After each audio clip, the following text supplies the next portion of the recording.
Amen, gloire au Seigneur. Amen, je suis reconnaissant de pouvoir vous apporter l'enseignement ce soir. C'est toujours une grande pression, mais le Seigneur veut nous parler. Amen. Moi, je crois que le Seigneur a toujours quelque chose à nous dire et qu'on doit toujours être attentif pour ne pas rater une étape importante, un message du Seigneur. Amen. Et qui a faim et soif de recevoir ce soir? Amen. Moi, j'ai faim et soif. Je voudrais remercier le pasteur Jean-Claude Novaki et le pasteur Dean Byfield qui me donnent l'occasion de pouvoir vous apporter la parole. Je voudrais les honorer, ce sont nos pasteurs. Et on va prier ensemble pour la parole de Dieu. Amen. Que nos cœurs soient réceptifs. Que nos cœurs puissent comprendre, accepter et être encouragés, être corrigés par sa parole. Amen. Seigneur Jésus, toi qui es grand et digne de louange, viens nous parler, Seigneur Jésus, encore ce soir.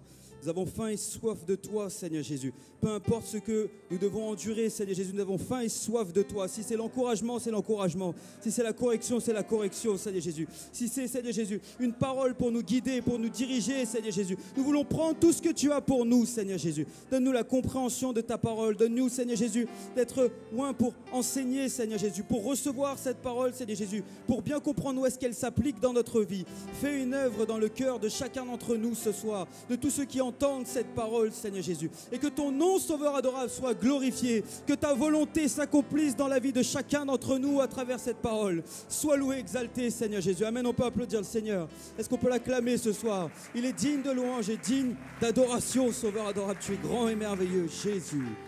Amen. Et sans plus tarder, je vais vous inviter à prendre vos Bibles dans Jacques 3 au verset 2.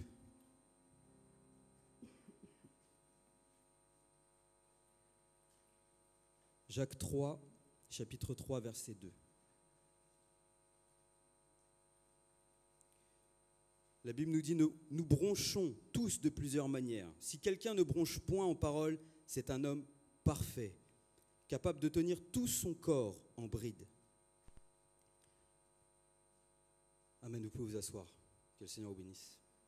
Le thème de l'étude ce soir, c'est un fauteur de troubles si petit. Et ça s'inscrit dans la suite de notre étude, Soyez matures, que nous avons depuis un certain moment maintenant. Et nous allons étudier le chapitre 3 du verset 1 au verset 14.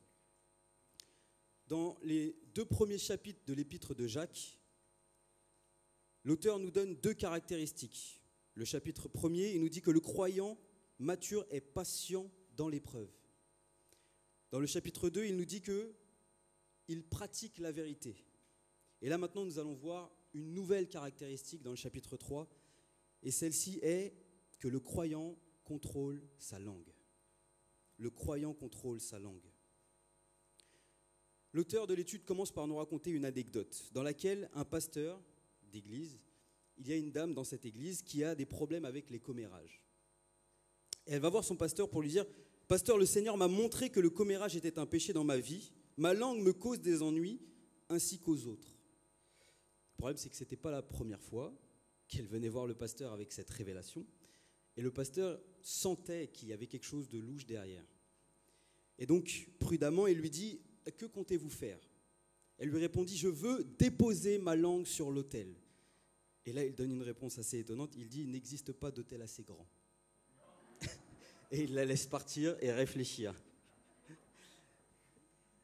Et il semblerait que les croyants de l'église dans laquelle l'apôtre Jacques écrit avaient des problèmes avec leur langue.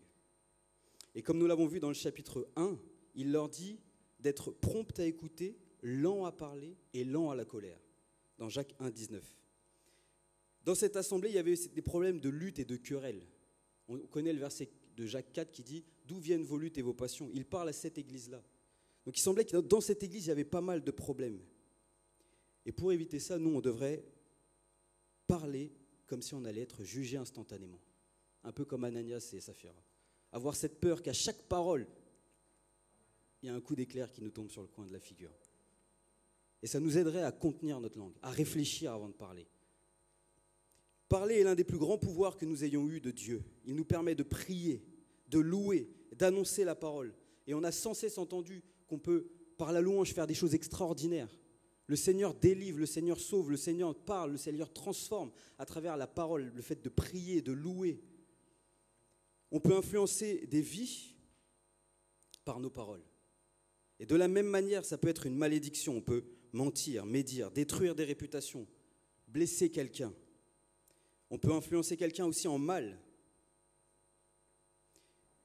Et la parole, l'art de parler, c'est tout un art. Les politiciens, ils savent ce que c'est, ils savent ce que c'est, ils étudient pour bien nous parler et nous faire croire des choses qui sont incroyables. Et Jacques, pour revenir sur le chapitre 3, il commence en rappelant qu'il n'est pas bon que tous enseignent, donc que tous parlent et apportent la parole. En tout cas, pas trop de monde. Pourquoi ? Parce qu'il semblerait que dans cette église, il y avait beaucoup de gens qui voulaient enseigner. Et comme j'ai dit, il dit, ne soyez pas nombreux à vouloir être docteurs, mes frères, vous savez que nous subirons un jugement plus sévère. Et c'est pour ça que ça donne la pression d'être derrière ce pupitre et d'enseigner.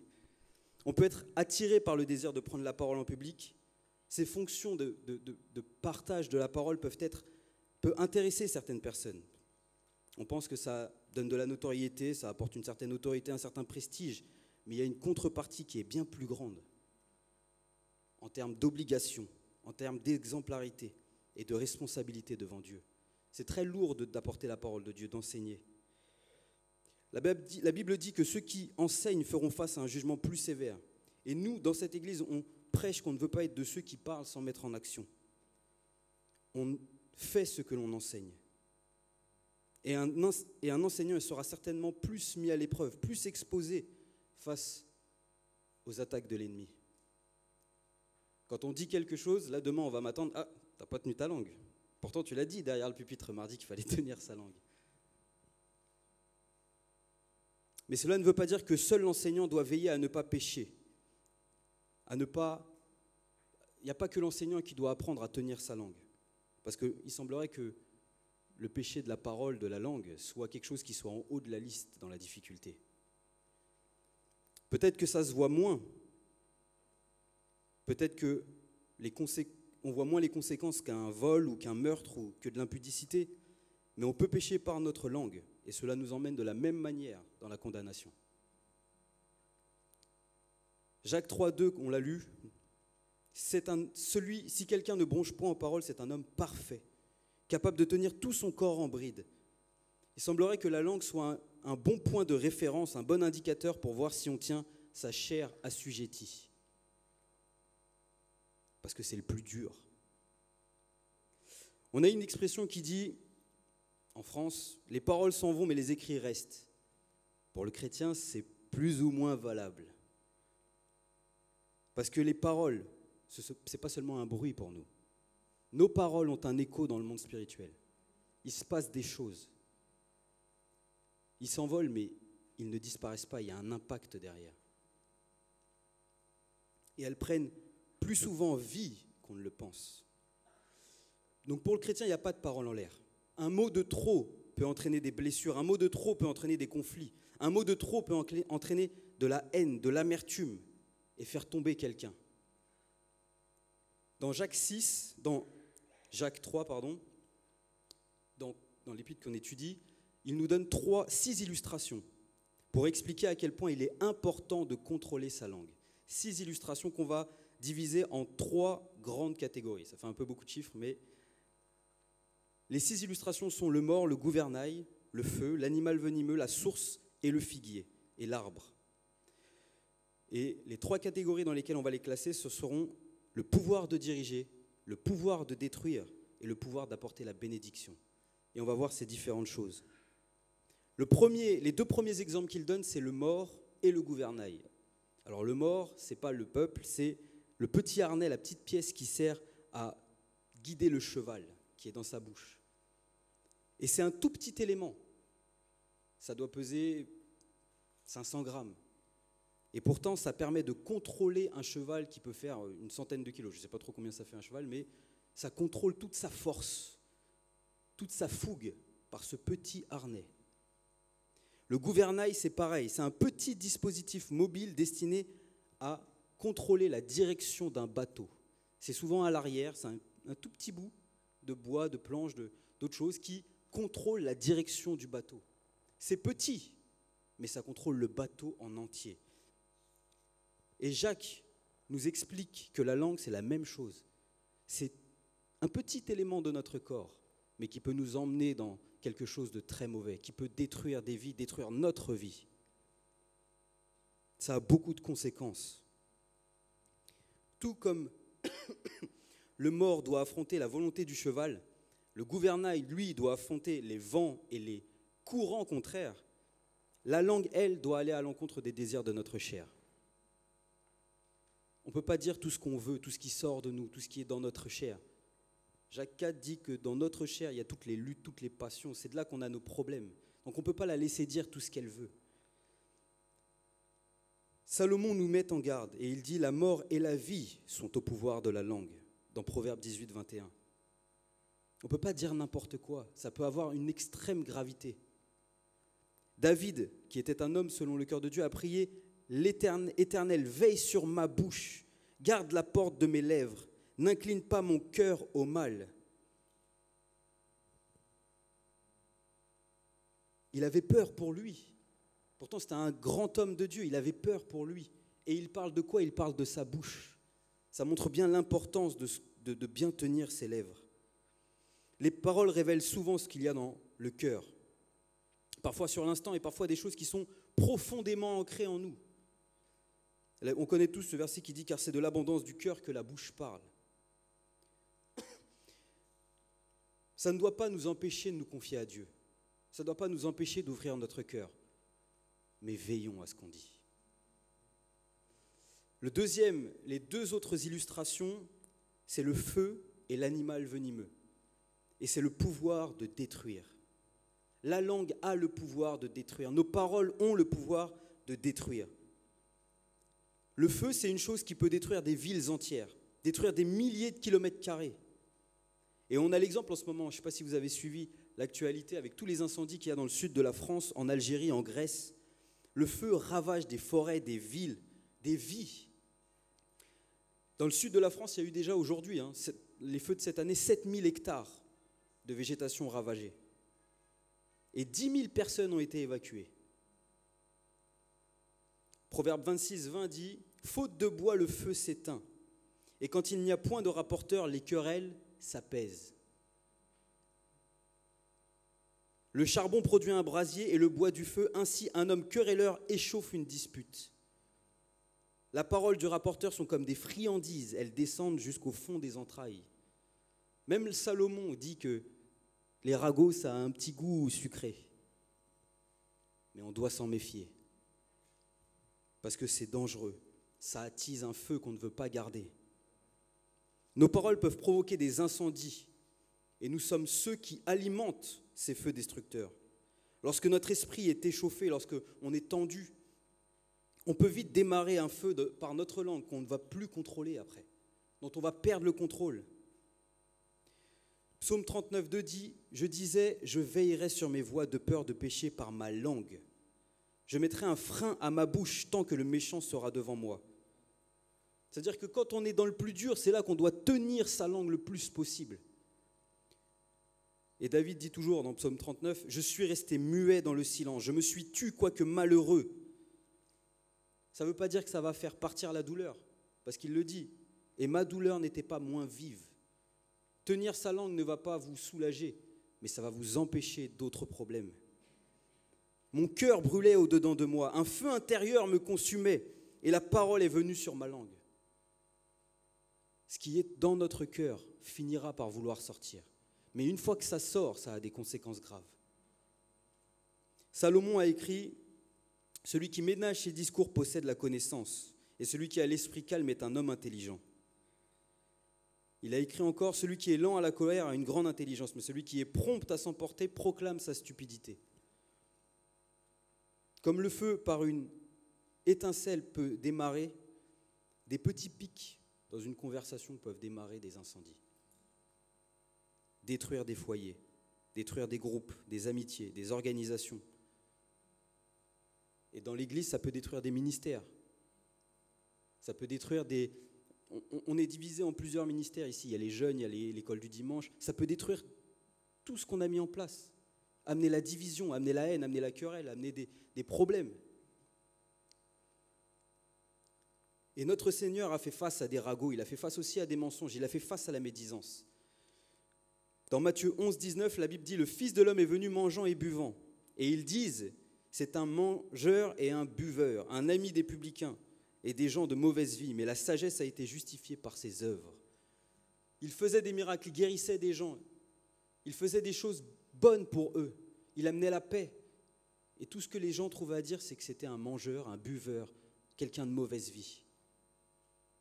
Malgré sa perfection, malgré le fait qu'il ne se soit pas écarté du chemin, on a parlé sur lui. Alors qu'est-ce qu'on va dire sur nous? Parfois, il ne faut pas être étonné qu'on parle sur nous. Si on a parlé sur le Seigneur, on parlera sur nous. On a tous fait quelque chose de pas bien. Ils l'ont traité comme quelqu'un de mauvaise vie. Et même quand il était sur la croix, on se moquait de lui. Même quand il donnait sa vie pour les gens, on se moquait de lui. C'est-à-dire que même quand vous faites quelque chose de bien, on peut vous dire du mal de vous. On peut vous calomnier. Même quand vous faites quelque chose de bien. Mais ne vous découragez pas. Croyez à ce que Dieu veut faire avec le bien que vous avez fait. Croyez à la volonté de Dieu qui se cache derrière les bonnes actions que vous faites.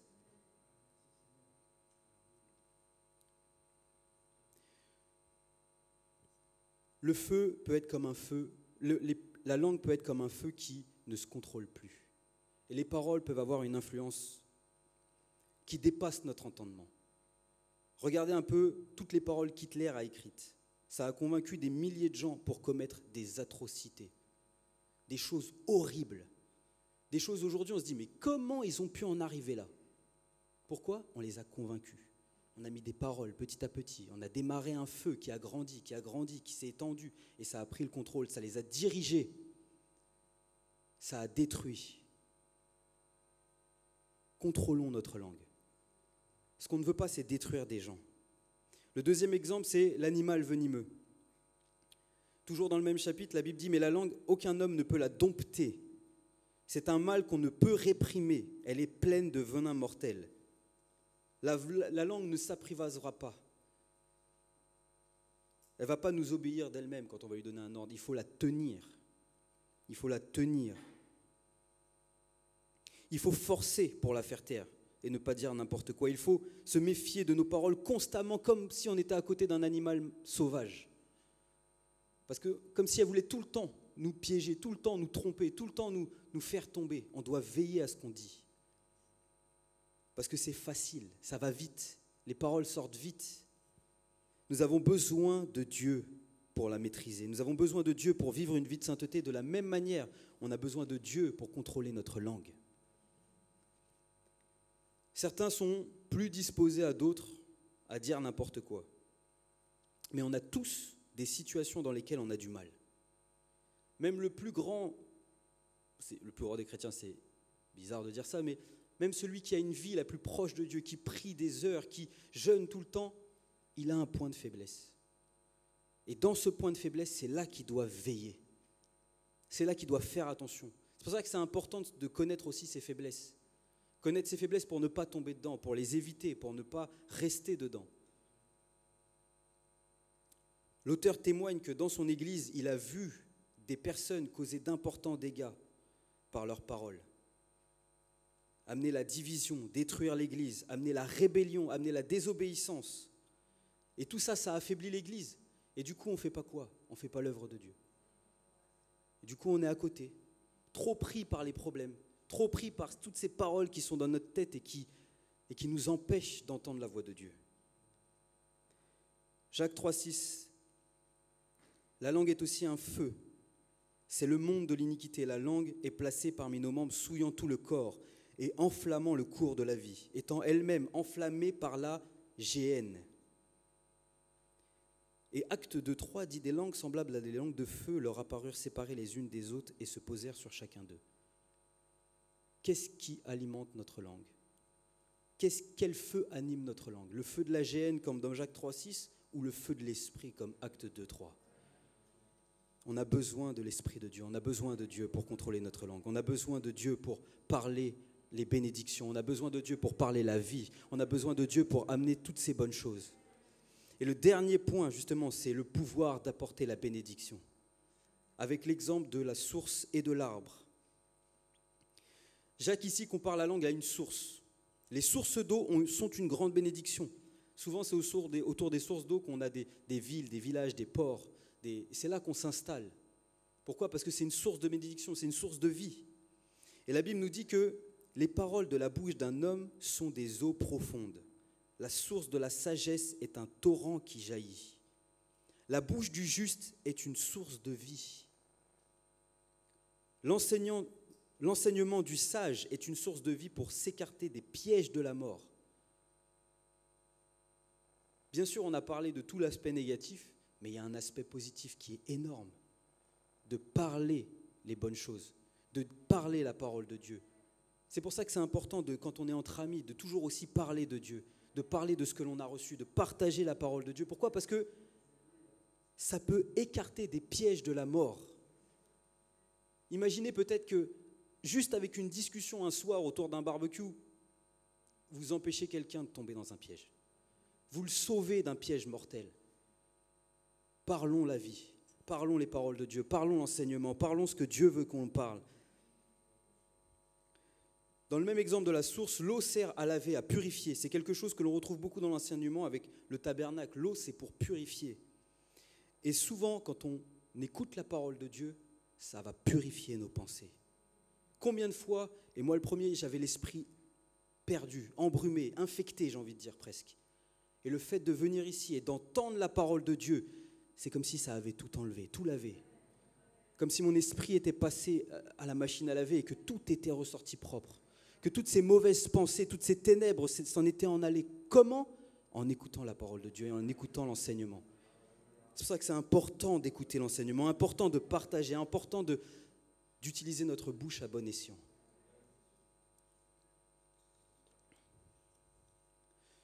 La dernière illustration, c'est, toujours dans le pouvoir de bénir, c'est que la langue, c'est comme un arbre. Et l'arbre, c'est une source de bénédiction. Pas seulement parce que ça fait de l'ombre, mais vous savez, je ne sais pas si vous savez, en Afrique, ils sont en train de planter des arbres tout le long du désert du Sahara. Pourquoi? Pour freiner sa progression. Ça consolide les sols, ça empêche la progression de l'érosion. Proverbe 10, 21, dans la version Darby, la Bible nous dit « Les lèvres du juste nourrissent beaucoup d'hommes ».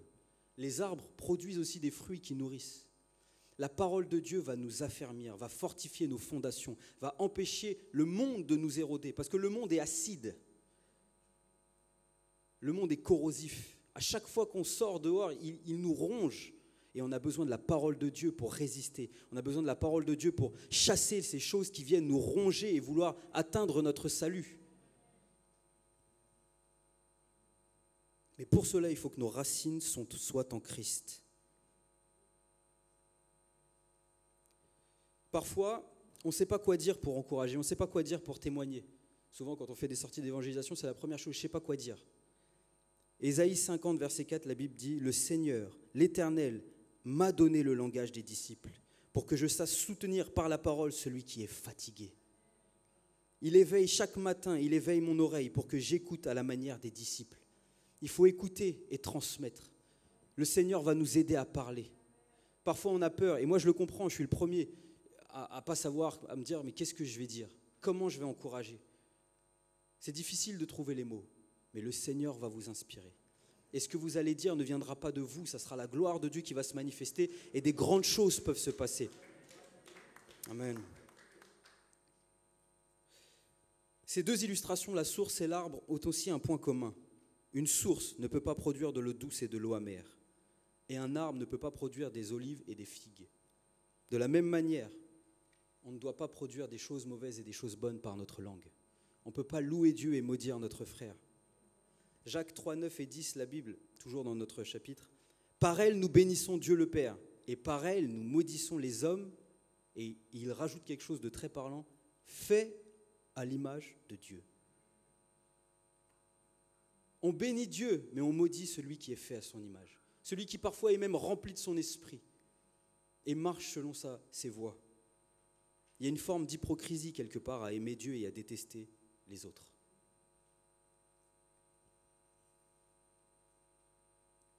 Il faut veiller. Ce qui sort de la bouche provient du cœur et c'est ce qui rend l'homme impur. Matthieu 15, 18. Garde ton cœur plus que toute autre chose, car de lui viennent les sources de la vie. Il faut garder notre cœur et veiller à notre langue. Parce que tout ce qui va être dans nos cœurs va finir par vouloir sortir. Nos paroles ont plus d'importance qu'il semblerait paraître. Que ce soit par l'impact dans notre vie, dans la vie des gens, ou l'impact qu'elle peut avoir spirituellement et qu'on ne voit pas, qu'on ne perçoit pas. C'est pourquoi nous devons veiller constamment et surtout dans nos moments de faiblesse pour ne pas devenir victimes de nos propres paroles, pour ne pas condamner notre avenir. Le frère MacLeod, ce dimanche, il a dit quelque chose il nous a rappelé quelque chose d'intéressant et d'important. C'est que nos paroles peuvent nous apporter des combats que Dieu n'a jamais voulu pour nous. Des fois, on lutte, mais ce n'est pas Dieu qui a voulu ça. C'est notre faute. C'est parce qu'on a trop parlé. C'est parce qu'on a dit des choses qu'il ne fallait pas. C'est parce qu'on a déclaré des choses qui ont pris vie et qui maudissent, qui pourrissent notre avenir. Seigneur, aide-nous.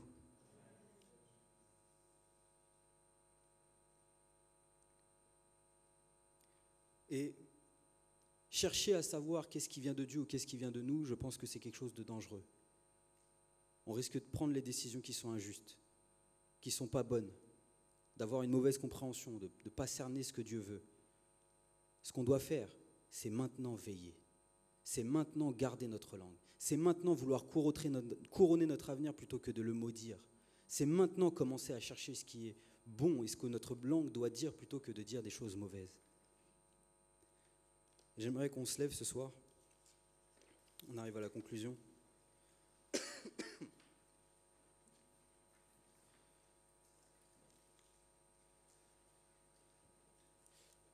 On a tous des moments difficiles. Et dans ces moments difficiles, on a envie de dire plein de choses. On a tous des moments où on est plus faible. Et quelque part, des fois on est jaloux, quelquefois on est envieux, quelquefois on a des choses comme ça. Et c'est quelque part là.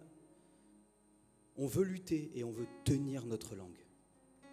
Seigneur Jésus, que je puisse savoir me taire parfois. Et si quelque chose doit sortir de ma bouche, c'est qu'il n'y a pas d'autre nom que le tien qui doit être élevé. C'est qu'il n'y a pas d'autre volonté que la tienne qui doit être accomplie dans ma vie. Fais ton œuvre dans ma vie, Seigneur Jésus. Et donne-moi d'être sage pour être disposé à te servir et ne pas me condamner par des paroles qui sont mauvaises. Ne pas blesser quelqu'un. Ne pas faire de mal à quelqu'un. Ne pas être une pierre d'achoppement pour quelqu'un. Ne pas être un découragement pour quelqu'un, mais plutôt être quelqu'un qui va apporter la vie, apporter les conseils, qui va empêcher les problèmes, qui va éviter les pièges dans la vie de quelqu'un, quelqu'un qui va proclamer les bénédictions. On n'a plus le temps de faire du mal. On doit veiller à notre bouche, à bénir et à encourager pour pouvoir servir, pour pouvoir être disposé à l'œuvre de Dieu. Que ce soit dur ou pas, on veut tenir notre langue en bride et dire « Seigneur Jésus, que seul ton nom soit loué ». Ma bouche dira seulement tes bénédictions. Même quand j'ai du mal à dire autre chose, quand je suis parfois en colère, quand je suis parfois déçu, quand j'ai du mal dans ma vie, Seigneur Jésus, je veux dire une chose. Tu es Dieu, tu resteras Dieu pour l'éternité, que ton nom soit loué, que ta parole se répande, que les hommes sachent que tu as donné ta vie pour chacun d'entre nous. C'est ce que ma langue doit déclarer, c'est ce que ma vie doit déclarer. Seigneur Jésus, parle au cœur de chacun d'entre nous, dirige chacun d'entre nous, conduis chacun d'entre nous et aide-nous, Seigneur Jésus. Aide-nous dans ce combat, aide-nous dans cette lutte contre cet ennemi qui est difficile à tenir. Fais ton œuvre, Père éternel, que ton nom, Sauveur adorable, soit loué. Amen. Je louerai l'Éternel de tout mon cœur. Je